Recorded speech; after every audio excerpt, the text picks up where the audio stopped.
Bada bing boom. Welcome everybody, another Psycho Show. It's me, VJ. It's the first solo show. This is how I was supposed to start anyway. Oh man. Noticing all sorts of shit. I was actually gonna play this piano intro. And then I was like, what the fuck for?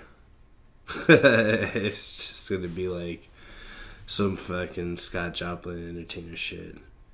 Which is pretty good, but I mean, it's whatever. Whatever.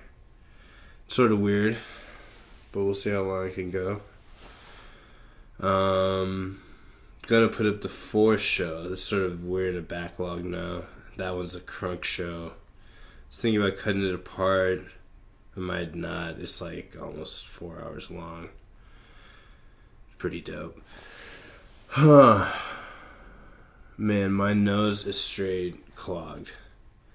I don't know how people's allergies are. Everyone thinks out here in the desert that they don't really bother you or whatever, but in all honesty, they're terrible out here.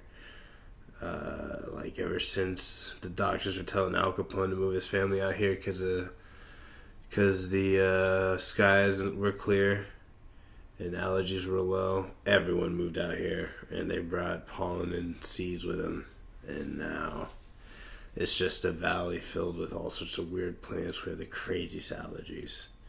It's crazy. Luckily though, I could breathe out of one nostril, my right one, but I don't know, it's like, it's amazing though, you know. Just unable to breathe. You just truly value breathing, even as a asthmatic. I sort of get it now. Man, this is not even close to entertaining. This is 2 minutes of just shit. No, it is so fucking. So, cars in the shop, I'm sure everyone has issues with that. Sometimes cars are like liquid pieces of shit. Not liquid, they're solid hunks of carbon fiber, not even true metal anymore, pieces of shit. I knew I was going to need to get new tires, find out 2 of my tires are rotting. Finally, on the day I was supposed to meet Chida so we could record another, but we'll record another one tomorrow. It's all good. So I'm taking advantage, drinking because I haven't been able to eat. Oh, I ate a little bit. Carne asada burrito. Mexican is amazing. I don't know how many times I need to say it in my life, or if I've ever said it on the show. Mexican food is the fucking shit. The fucking shit. You know what I'm saying? I need to come up with like a catchphrase in the beginning of the show. I say like, "Welcome to the Pshow" or some shit like that. It's hard. I don't know. I really don't know. The show is always off the cuff, and I refuse to edit shit. So even this fucking terrible 2-3 minutes in the beginning, it's staying here. It's part of the art. Honestly, you know, I'm like, as more and more shows get put up, it's like testing my courage and stuff. I get a little bit more of a knot in my stomach, knowing that anyone I know could see it. I see that it has a new view. I'm like, oh shit. And just wait for a reaction from anyone I know. So far, nothing. But you know, we've only had probably like 25 views on 3 videos. Oh well, if they're all different, maybe like 30 or 40. Nothing really. Nothing.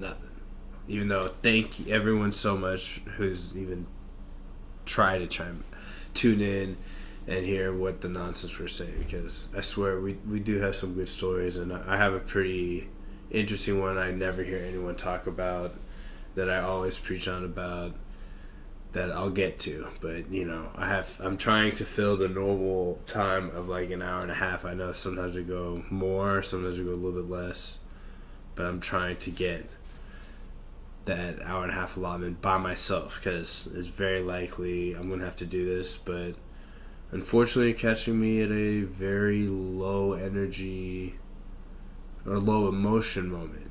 So nothing's really irking me too much other than the normal shit, other than the fact that I have to pay something down my car. But I already know cars, like, people value cars so much, they suck. They get you from point A to point B. I value them for that tremendously. But especially in Arizona, public transportation here is shitty. Shit. they're working on it, but it's been some shit.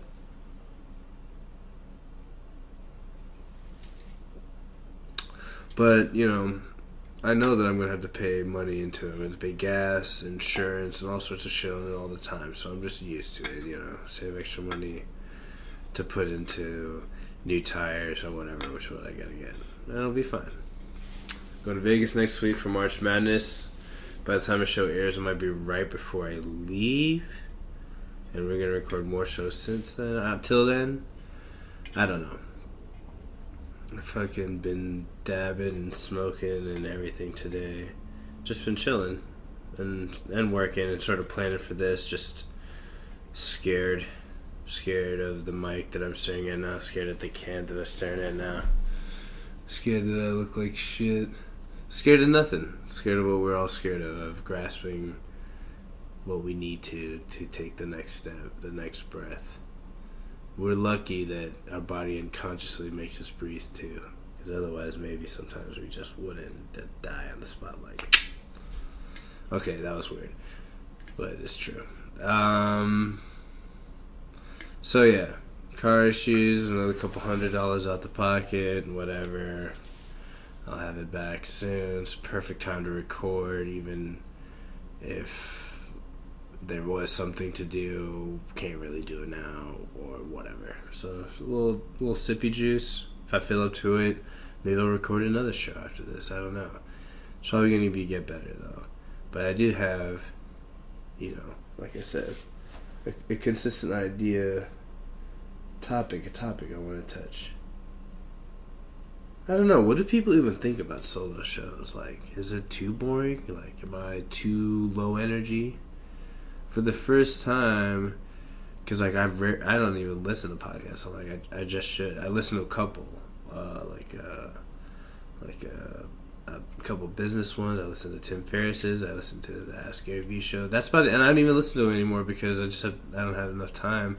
But I pay attention to them as much as I can a little bit. I love listening to Joe Rogan's podcast, and I love DVD ASAs, and that's about it. I mean, I tune into them, I chime into them when I can, when I'm driving or whatever.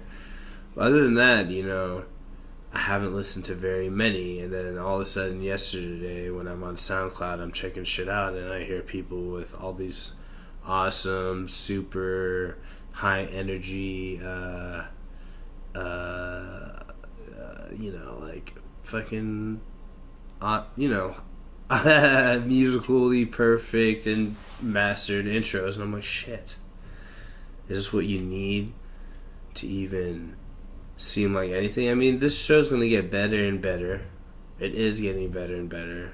We've been just stressing that, so I'm just gonna say fuck. I'm done saying that. Just keep watching. But it's pretty much I love that Chaz is here. He's in it. And I love the fact that he's honest enough, and we use this place all the time. His bedroom is our studio right now. We're obviously in another place, but my living room is a studio. But this is pretty much a one-man show.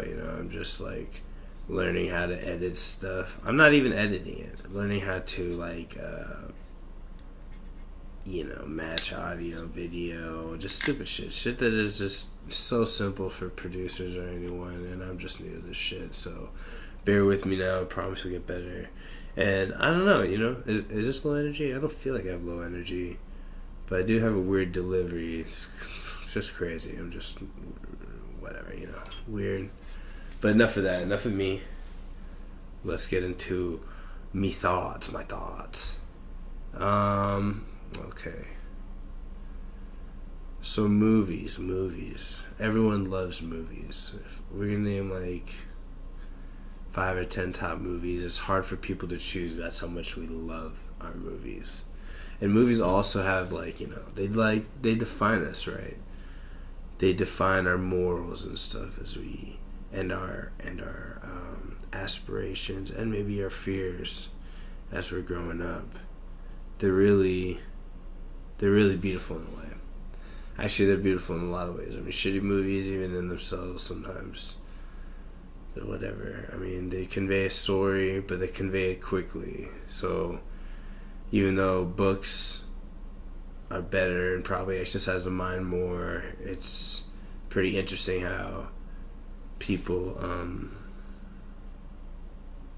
well, it's not interesting, it's obvious how people go towards a more visual medium, one that is so easy to gravitate towards, like someone that catches your eye. Like the TV is like a drug. TV is a legitimate drug. I don't know why they called the program, the content that's on it programming, but there might be a reason. Like they know how well and deeply it can place into your mind. But I love movies, man. I wish I had more time to watch them, but right now I'm just like trying to get these projects up and going. Just have to work all the time. God, I got an itch in the back. This shit sucks.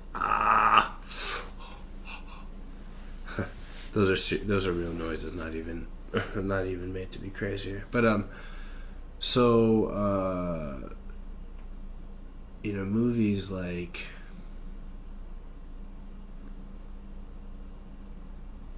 We take people when we first meet them to break the ice to movies on dates or whatever. When you can't think of anything else to do, movies are a convenient option, which not many people disagree on. I mean, I wish like I said, had more time to watch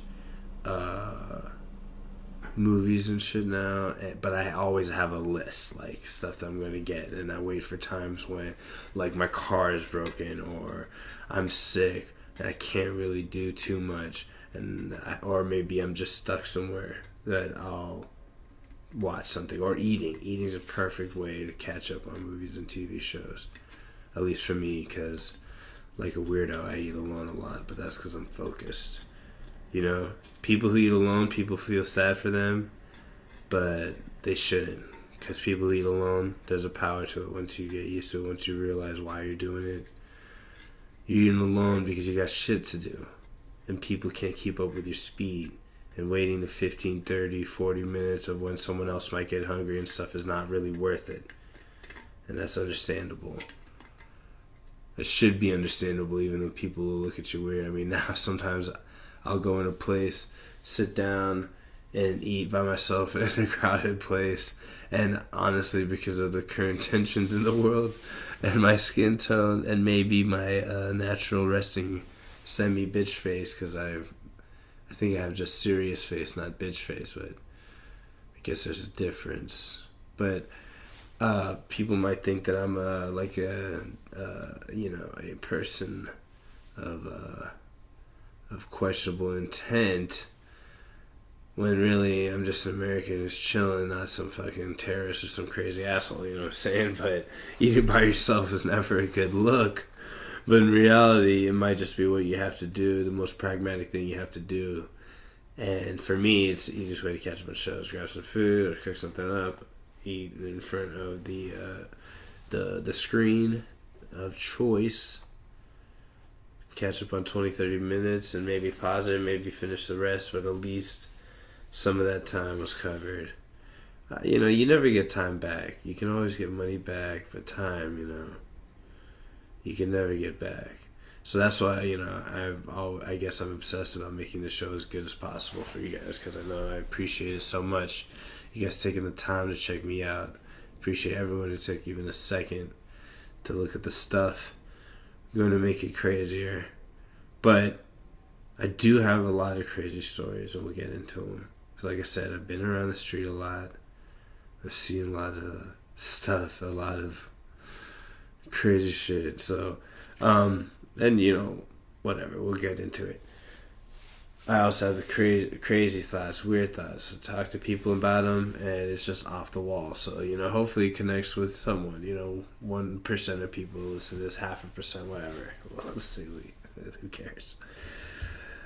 So movies, they a lot of times people will be like, I need this or that based on what they've seen in movies. I need a boyfriend like Leonardo DiCaprio in Titanic, like Jack in Titanic or whatever. I need a girl like Angelina Jolie in Tomb Raider or whatever. That's me personally, a dig. I don't know, she could use some more ass though. But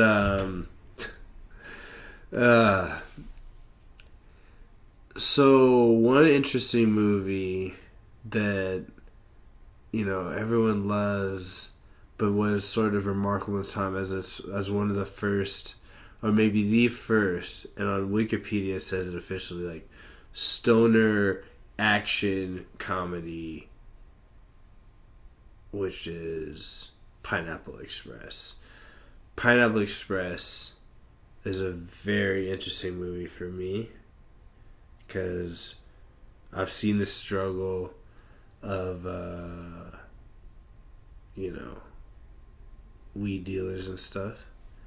And,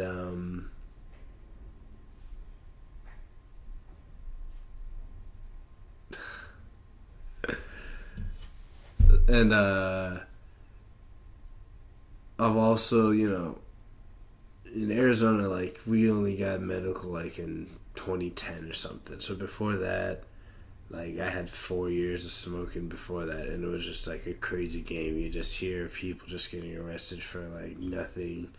The game was, like, crazy. Like, people would just get, like, treated like it was crack or some shit. The prices were high. Like, Ace could go as high as, like, $80, $90 sometimes, ounces for, like, $400 or $500. Things are, like, for a state that's right next to California, like, you'd be like, holy shit, how could the market be that high? But that was just what it was because of the danger of, I guess, bringing it across the border or whatever. So, you sort of get to sympathize with the people who are helping you out, and you're just like, holy shit, like, these guys are going through all this and had to do all this, and they'll tell you stories. I'm a coolish dude, so I definitely keep it real, in the sense of, like, I'm not, there's no reason to lie, really. There's a lot of reasons to lie. We went over this, like, if you love someone, people are white lying all the time. Maybe that's the reason why it's so hard for me to love. I mean, I love a lot of people, but traditional man-woman love, that's a interesting topic we'd have to touch. I mean, what does that even, like, so many people cheat on each other, so where is the honesty? How would you know? I mean, all of my quote-unquote relationships, I only had, like, really one real relationship, which was for, like, 7 years. Terrible years, but very learning years, and it's not her fault. But it's sort of his fault, too. But whatever. It's both of our faults, probably equally, for us to let it go on that long. Because people gotta take responsibility. And I definitely deserve a lot of that, because I was a psychopath. But, well, I throw that word pretty lightly, actually. Sometimes I regret maybe calling the show the Psycho Pshow, but because maybe people get the wrong connotation of the show, which is like a free-form journal of thoughts of all the people involved, and hopefully a showcase of some of their skills somehow. That has yet to be determined. It's one reason I was going to play the piano, but it's not really, like, how the fuck are you going to I'm going to fucking play the piano for what? Like, I don't know. I love playing the piano, but I don't think you guys are tuning in, if anyone's tuning in for this long, to me just bang on the keys for a little bit, like, talk about, I don't know. I probably overthink it, like I overthink everything, but the good thing is at least I'm just going through it. I think a lot of people overthink some shit, or don't think it, they just don't act. Whatever your problem is, whether it's not thinking about it enough, or thinking about it too much, do your damn thing, that's for sure. Even if that means fuck, I gotta watch House of Cards, this is some shit. Forgot about House of Cards. Did I watch this week's Walking Dead?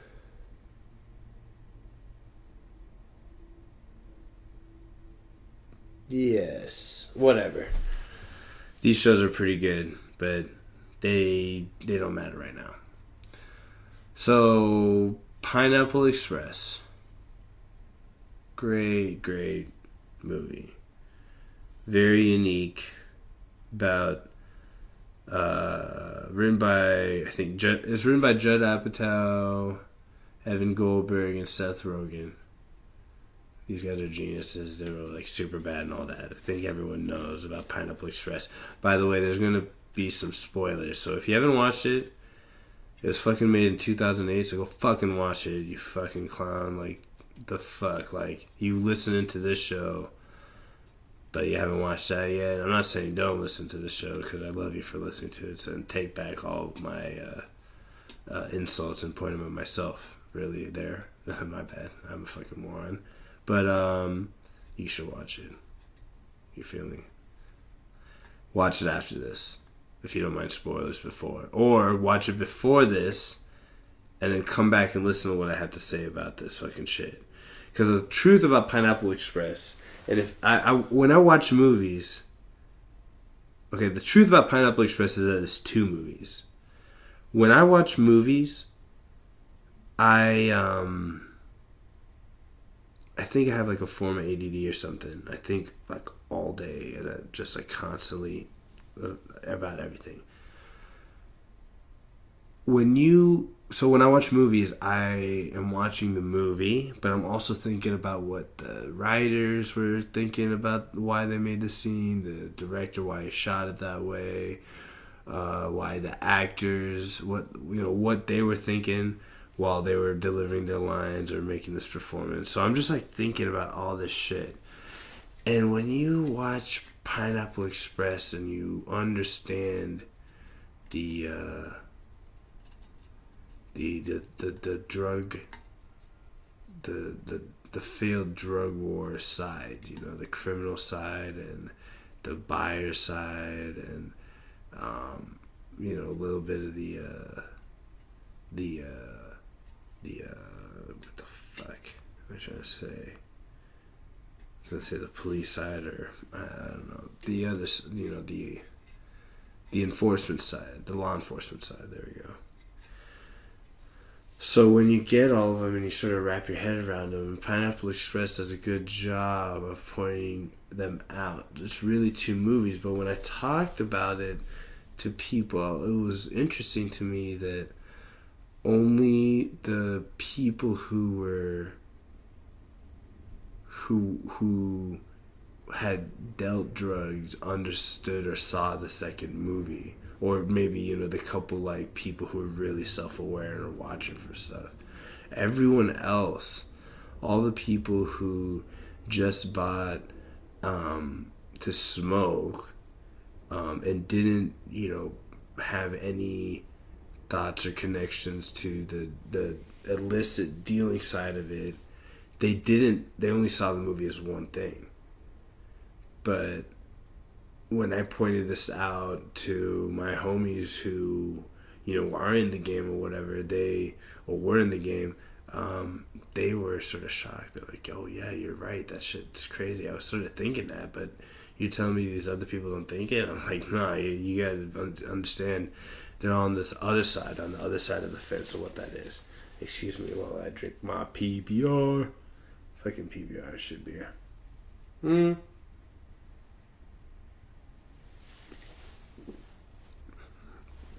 I lie. It's okay. Anyway, so Pineapple Express is this movie around 2 main characters: Dale Denton, played by Seth Rogen, and Saul Silver, played by James Franco. Just even talking about it is making me sort of crack up. It's sort of hilarious. But they literally follow Dale and Saul's like sort of like the classic like pothead, like dummy type, like just forgetting stuff, like throwing his phone away, not even able to smash it, just like dumb shit. Like he's not like on the outside the most capable. No, even on the inside, he's not the most capable person, right? But he means well. He's a good friend. Okay? Dale Denton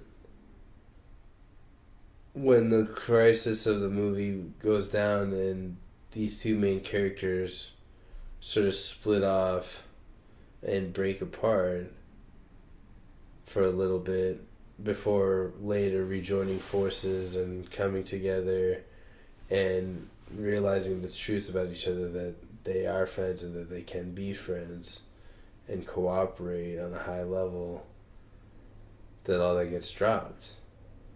But there's a tension underlying this whole movie because you sort of see it through Dale's eyes mostly, which is really explicitly seen in the part where Dale, I think Saul's introduced. Dale comes to his apartment, comes in, he has like these classic cynical vibes and is like rolling his eyes behind Saul's back and shit.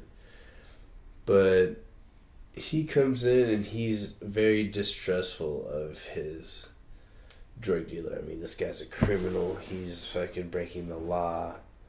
You're only there, you know, the buyer side of this movie, which the buyers saw, is that they're only there to buy this from this despicable human being who dares to be in the game and get what they need and then get out of there as quickly as possible. I mean, he wanted to leave as quickly as possible than the cross joint. He never seen it before, so he stays to get smoked out, sort of reluctantly, but he loves smoking, so that overwhelms whatever else logic that he sees about it, and he just stays and smokes with this dude that he fucking does not like. He goes and smokes his product with no regard for Saul at all, right?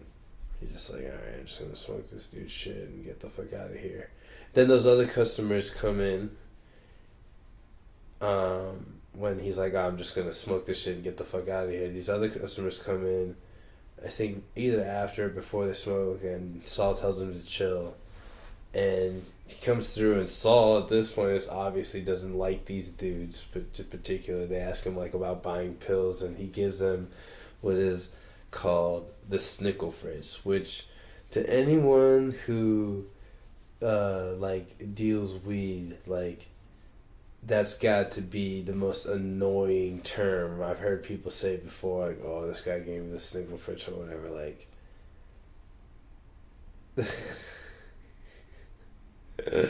I mean, even if he did, like, what the fuck? Like, that's just more of a sign on you. Like, you do stuff that he doesn't like, so he doesn't want to offer his best of services to you, right? I mean, what's the difference between Dale and the other dude? I mean, Dale's still sort of an asshole, but he hides it better and at least has some sort of manners, so he gets the pick of the crop, aka the Pineapple Express, the namesake of the movie, while the other guys get the snickle fridge, which honestly I think has a more long-standing name, because I don't think there was ever a nickname for a dealer's like bullshit weed or like shit stash or whatever the fuck. So it's sort of amazing too. But in like the way that Dale's irritated about the snickle fritz when he got the premium is like even more interesting, because it's like, what the fuck, like he obviously got like, you know, beneficial treatment, like priority treatment, so what the fuck are you complaining about? Like, doesn't that start changing the lens by which you see this dude? Like, maybe he likes you or he's doing something extra for you. Like, the key to this movie, in the like, if you look at it logically, is that they're both fucking people, right? They're like both fucking humans who have feelings, okay? Even the cops, like in the movie, just like they do in real life, they have feelings. The criminals, and just like they do in the movie, they have feelings. And for some reason, when people stand on one side of one issue, they always forget about the other people who are seemingly opposing them, that they also are humans too, and that there's just certain rights that we should give people, and even like there's sometimes you don't need to be brought down to that level, you know. And I mean, that's sort of like what I mean, that's sort of what's going down. I mean, with everything. I mean, these things I just said, I mean, really can apply to any situation, but they really apply in this movie because the movie from, Saul's angle is like he's chilling with his homie, right? Dale is his homie. He wants him to hang out. Hey, come through, yo. Look at this thing I got. Smoke with me. You don't have to, obviously, but I got this thing, and you can smoke with me on me. Okay, let's do this. Oh, hold on. This other guy's coming in. He's just business. I'm speaking the voice of Saul, by the way. He's just business. So, like, I'm going to give him the shit. It makes me some money. I don't give a fuck if I ever see him again. He's asking me for some other shitty drugs. What the fuck? Like, this is weed, which, especially now compared to 2008, people understand, like, its medicinal value and what it's about. Like, movies like that, like, help people understand Half-Baked, a lot of stuff early on, but now, especially so with the internet and stuff, like, even I think the head of the DEA came out last week and, like, said that, for the first time, the DEA said something like, it's not, we know that weed is not as harmful as the rest of the drugs before they try to say some other shit. I mean, like, come on now. Like, this is the 21st fucking century, and there's, like, still, like, all sorts of problems. And the drug war is the biggest failure of the problem, the biggest drain of the economy, okay, I don't know everything about the economy. It's an enormous, unnecessary drain on the economy, which causes more violence and lost profits and lost taxes, which mean lost progression, then, so, like, I don't even want to put a dent on it. It just does. And it's a huge amount. Okay? Like, I don't have exact numbers. This is sort of like, I do watch a Billion Idiots podcast sometimes too. It's sort of like that too. Like, I'm just going right off the cuff. Like, fuck it. This is what it is. So it's interesting though, because, like, I would say like 85% of the people who I talked to about the movie only saw it as one movie and saw it being a dumbass, but he repeatedly puts himself into the dumbest of positions to save Dale's dumbass while Dale puts him in harm's way repeatedly on top of this deal. So, like, what does he do?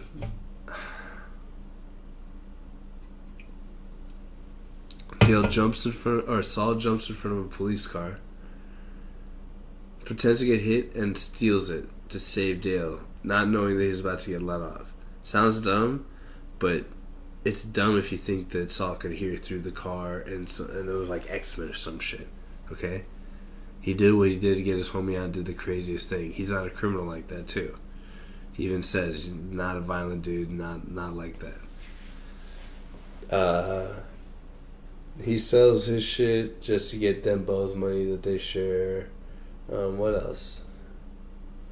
Oh, when Dale runs to his house after he's seen a known drug dealer kill some people with a cop, he goes, after being spotted and damaging both of their cars, he goes directly to Saul's place like an idiot, putting him in danger. Okay? And Saul goes on the run with him to get his back and refuses to turn on him when Red or whoever asked him to turn him in. Yet most people are thinking that Saul's a dummy and Dale's the good guy, the more moral of the protagonist, the one with better integrity. Which in reality, he might be more of the brains, but the integrity goes with Saul and that shit. It's like Pinky and the Brain. Dale's no brain, but he's more conniving than Saul is by far. Saul's just a fun-loving pothead hippie who lets the wrong people into his house during the wrong times right after they did some dumb shit. But, how's he supposed to know that? Another thing which is interesting is that the writers seem to have known this because they wrote this clearly. So they didn't make Saul like a shithead completely. They made him a dumbass, but like a really good guy. And I think he states his point late in the movie. It's just weird how people sort of miss it. I think that's the point of the movie, though. I mean, I thought that's what everyone saw, but it's weird how, you know, you really are completely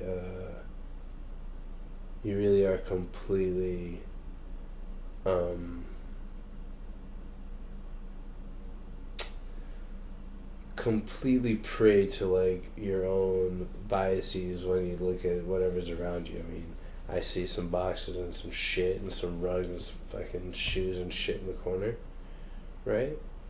But let's say if a lustful girl comes in or some shit, what am I getting? Like some chick comes in and wants to fuck or some shit, she won't see it at all.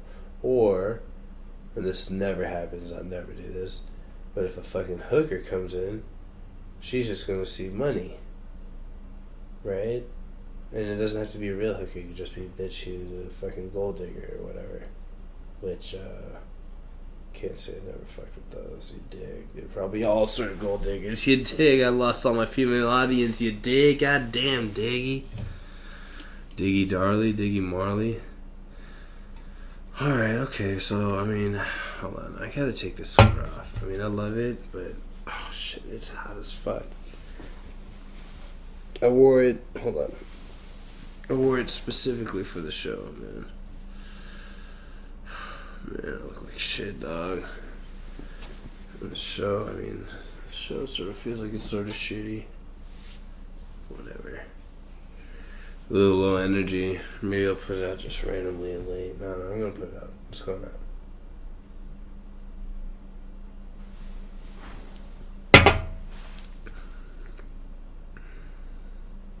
It's not late or anything, but I'm like tired. I'm fucking, and I look shitty. I look like shit, man. What the fuck? This is self-esteem talking. I look fabulous, really. This is what you gotta feel. I mean, there's probably someone out there who loves me. Anybody? Is anybody out there even listening? It's weird doing a show by yourself. I've been talking to myself for 38 minutes. Whoa. But it's okay. It's not too bad. Wonder how far I could push it. It's a little tough. I mean, doesn't Bill Burr do his by himself? I heard that. I haven't really listened to it. I wonder if it's anything like this, just like the most random shit. Yeah, it definitely helps with China's around, I guess. No, for sure. 100%. I'm about to text him. I'll text him later. The show's about me and the star. No, we're all stars. If you want to be a star too, hit me up. We'll get you on the show. Or not. Maybe you're too crazy. This is the Psycho Show, you know? Psycho Show with the silent P with V. AKA PP with V. AKA Therapy Tea Time. AKA Criminally Sane.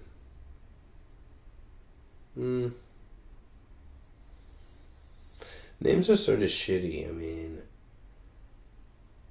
like, you name a kid, a lot of people pick from a book. Even that seems shitty.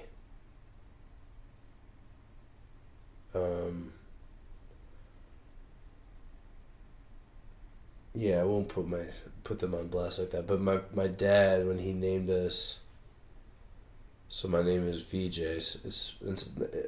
It's easiest when I tell people how to pronounce my name. To just do it's a V and a J, but it's really spelled Vijay, like VJ Singh, like the golfer. And so my dad, he made me, my sister, my brother's name all interconnectable. So the last three letters of my name, first name, are the first 3 letters of my sister's name, and the last 3 letters of her name are the first 3 letters of my brother's name. And his is set up so just in case he has another kid, he could do that, and he just sort of keeps doing that. And me and my sister's name mean the same thing. My name means victory, victory Lord. My full name, victory God, which is what this is about. That's why I'm so chill, just moving on up with the stacks. I'm talking like I'm some sort of shitty rapper. I mean, I did my taxes and I was just shocked at how little I made. I was like, holy fuck. Gotta make some moves. I mean, it's whatever. It's whatever. We all got money problems, and money's not a big problem. It's really time. Are you doing what you want to do? Are you watching movies? Is that really what you want to do? You can watch movies anytime. You can watch movies when you can barely move. There's going to be a lot of that there later. You trust me. If there's a time when I could barely move, I'll be watching a shit ton of movies. I mean, I had that for a while when I was attached to the machine for my back.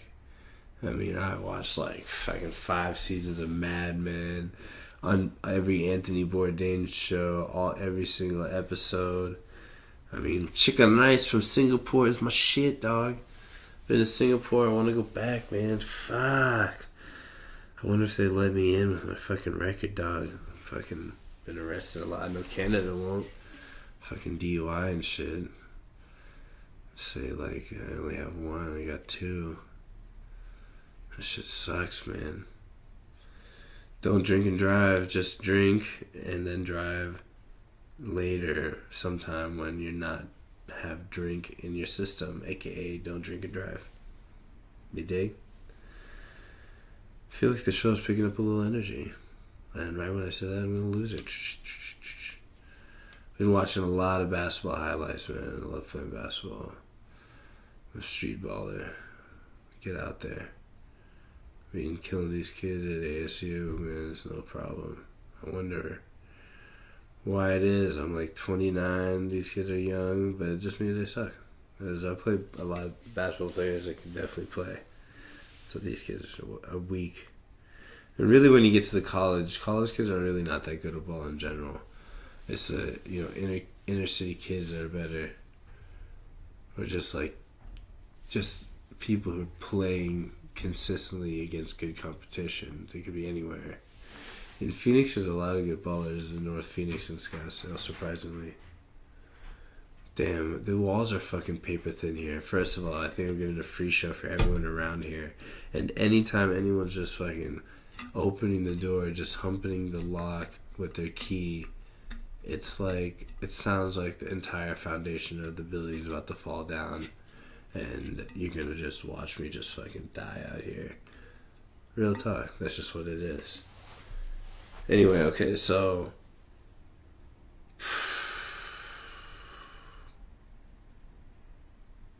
I mean, I'm pretty much talked out for the first one, and I don't even know if you guys even thought this shit was anything.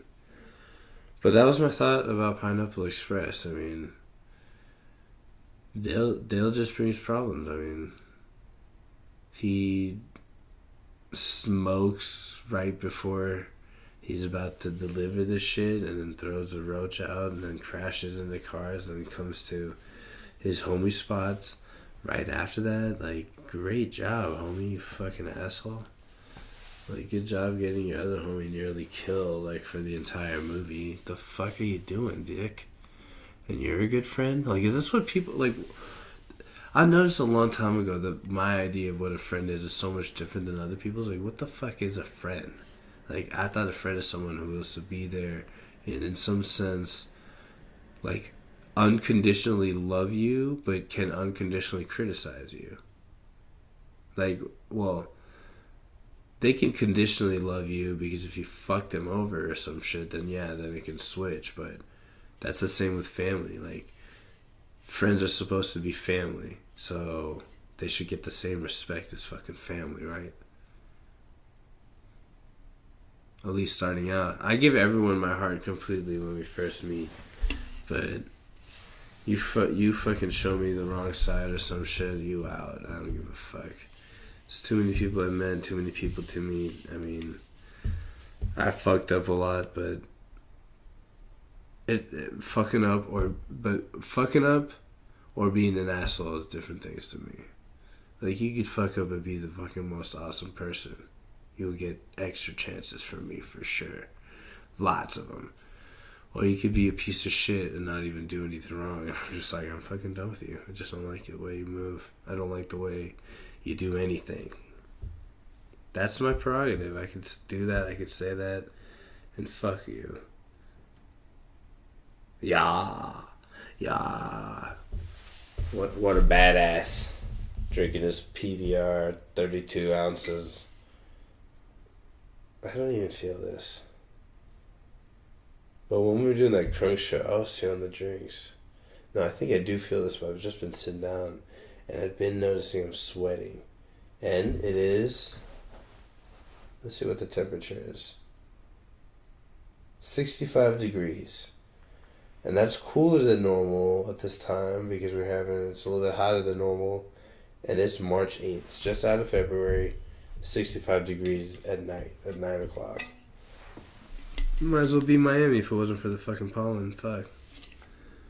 God. And, the lack of ocean. And, no, the bitches out here, especially, I'm around ASU. The bitches out here, the beautiful women out here, or the bitches, whatever, the women, they be dressing awesome in the summer. Bikinis, whatever the fuck. Yo, yoga pants? Oh, man, what? How lucky did dudes get that this future, this universe went along that line. That women are cool to wear yoga pants everywhere. What the fuck?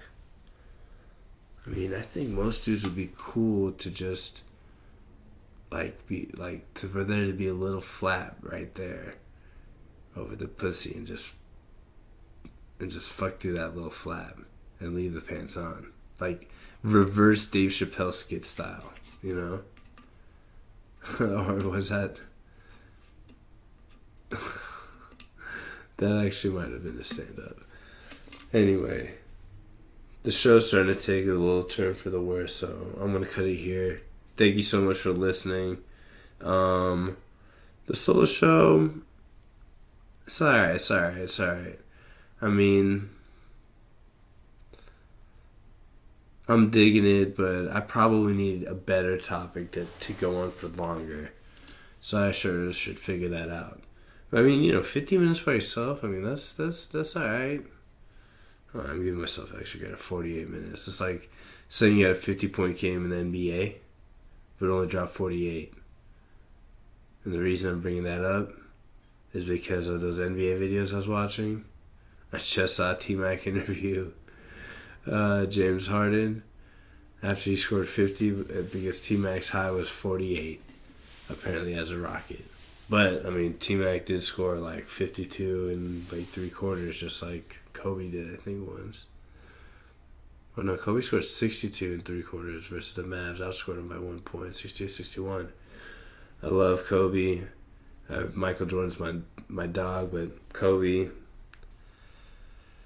this isn't a sports show really, but greatness is still greatness, and I love basketball, and Kobe's that nigga. I mean, when I started playing, like, he was just starting to win championships and shit.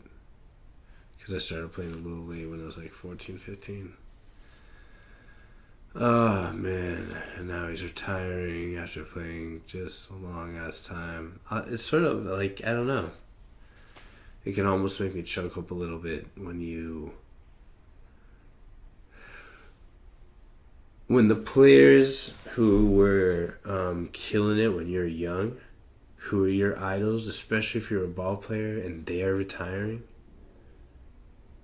it hurts you in a different way. It's weird. Like, T-Mac, all of them, they retired. Jordan retired before I really started playing. Shaq, like, he didn't play the same type of position. I was a guard, but you see Kobe and Vince is still in the league, and there's no other like really great guards that were like dominating right when I was playing who have retired now. Because there just aren't, it's hard to be that many great guards. I mean, T-Mac retired, that was sad, you know.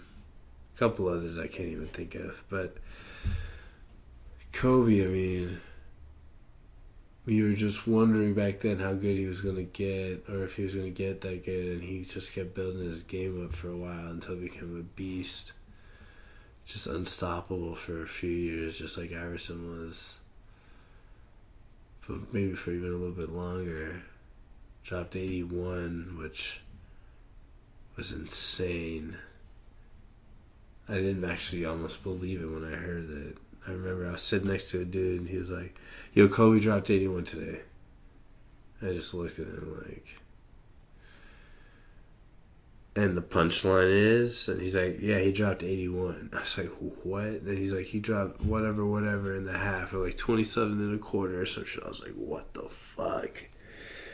And I was like, "I gotta see this shit." And yeah, he fucking obviously did. He's like a beast. More than Jordan's. The closest to Chamberlain. It's crazy. It's not better than Jordan. Not by any means, but damn, Kobe's good. And that intensity doesn't run that strong. And athletes are for the better or for worse. I mean, athletes of any sport, they'll probably live longer careers and happier lives, but... Or shorter careers, more varied careers, longer lives, but... You know, like I was just watching this thing with Michael Jordan coming back a little bit too early in that broken foot, and I was even thinking now, I mean, back when I was younger, I was like, "Oh, what a badass. For sure he'd come back early from injury." Now, after all my injuries and shit, I'm like, "What the fuck, you dumbass? Like, should wait." But, you know, that's just how things are. I mean, even to debate it, now people don't debate these things. They just Dwight Howard it out or whatever. No offense, Dwight, but you're like probably one of the best examples of the newer breed, which is like chill, smile when you fuck up. Like, smile, not just because you're embarrassed and it's dumb, but because it doesn't matter. It's like the type of smile you have. And that's like not really to be aspired to, I believe. I mean, not if you want to be great. You can do whatever the fuck you want, but I mean, come on, let's just do the fucking damn thing, man. Fucking kill it. Do the fucking thing. You want to play ball, make all that money. All you have to do is show up, play super hard in practice, and then play these games and do what you can do. Maybe play harder in practice than in the games, to be honest. That's how it should be. But, I mean, it's tough to think like that. My brother doesn't want to do anything to do with sports, and that's fine, you know? I think it's just part of... Maybe it's part of a current trend, or maybe, you know, I'm just living in my own microcosm and there's more and more people playing sports. I really hope so, but with all the technology and stuff coming out, it's hard to say, it's hard to see. I remember several years back when my friends would be talking about their daughters or their sons having these Facebook relationships where they're in a relationship with this other boy or girl in their middle school or their high school, just in their grade or whatever, in their school. But when they drop them off at school, they would see them walk past their boyfriend or girlfriend and not even talk to them in person. They'd only talk to each other over electronic formats, which, in all honesty, I'm used to. I mean, I used to text girls the craziest shit. It was always over text, like in the, in face-to-face, like, I'm always a gentleman. For some reason, in text, you can easily cross the line. It's weird. It's really weird. But, face-to-face, I'm not always a gentleman anymore either. I guess I've grown. It's easier to be more open back then. I don't know. Like I was saying, like, manners are, in a sense, like white lies. And, like, if you really love a person, it's good to show manners, but how much of manners do you need to show? I mean, do exactly what they want if you really love them, but be yourself as well. Like, that's why you have to find that person where being yourself is exactly what they want from you. Then that's got to be a beautiful relationship. It's perfect. Has to be. Man, I was just fucking. What the fuck I look like? Sorry, y'all. Everyone who's listening to the audio format, I'm literally doing like quarter sit-ups, trying to see how terrible I look in every angle on the video, which is like, thank God you're just watching the audio because I look like shit. Subscribe to our YouTube channel. Holla. Anyway, yeah, follow me on some of my shit, man. If you want to see some shit, I'm just a weirdo. I'm like, I come from so many different angles. I have so many different interests. I'm just all over the place. A couple weddings to go to this year. All my friends getting married, and I'm just as single as ever. And in some sense, it's awesome. In some sense, it's weird. But I know, like, I live a completely different life than everybody that I know, than pretty much everyone that I can imagine, and all the weird stuff that I do. So, you know, tech stuff, podcast stuff. Just other shit, you know, street shit, you know, I used to do and shit, like, so, you know, it's a crazy world out here. I'm definitely going to be getting another beer. I'm celebrating the fact that I've almost talked a whole fucking hour. It's sort of crazy. What's going on? Man, I had a homie, I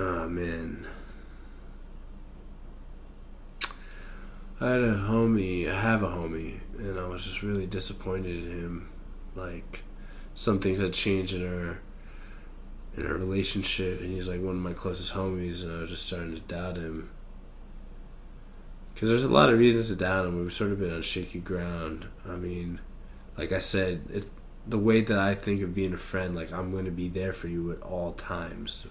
Even though I work so hard, like, I'll be there for you in some way, somehow. That's why I have so few friends, because I require the same from them.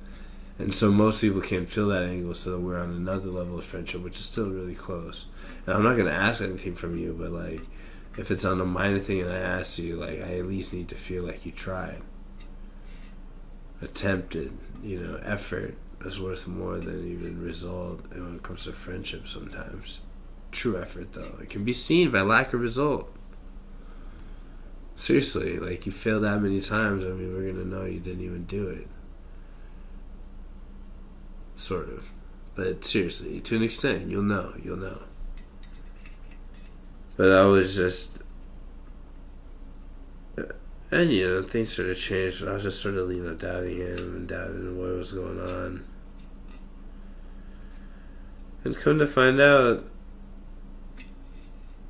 one of the reasons that it might have been that, after I met with him the other day and had time to think about it, well, I just realized while we're talking, to be honest, was that he probably switched up because he's so depressed in his current situation and can't wait to just escape and come back or go to another place and hit the restart. I mean, he's young, I'm young, and it only been like less than a year since all the major changes happened, and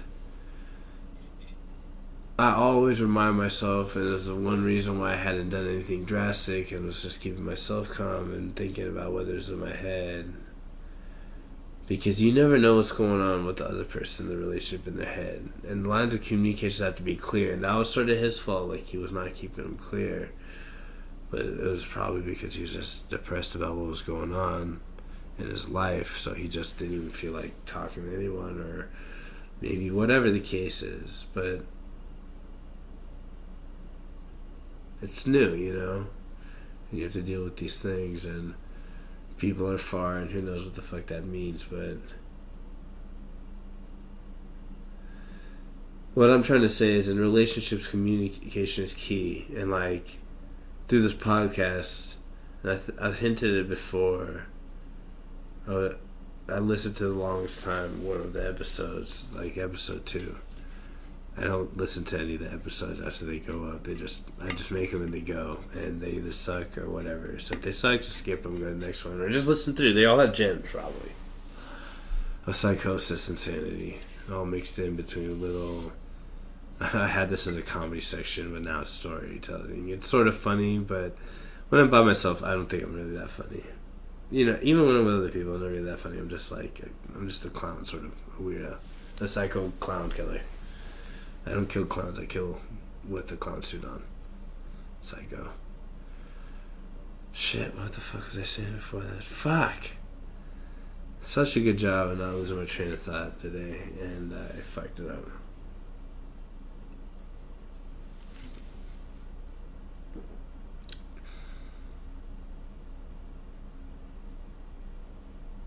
Yeah. I'm not going to remember it. But what I can see is it's an official hour. I'll listen. Nah, I can't even promise that. I was going to say I was going to listen to the end of it and then say something. No, I don't listen to this shit.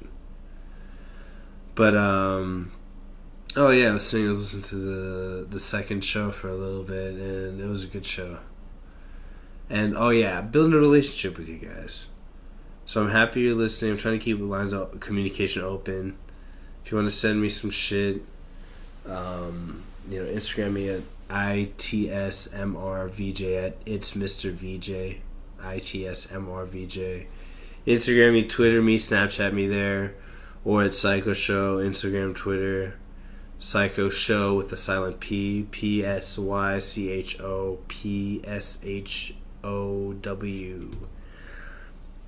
I haven't put anything on the Instagram, Twitter, or Snapchat of Psycho Show, but it'd be cool to have some friends already.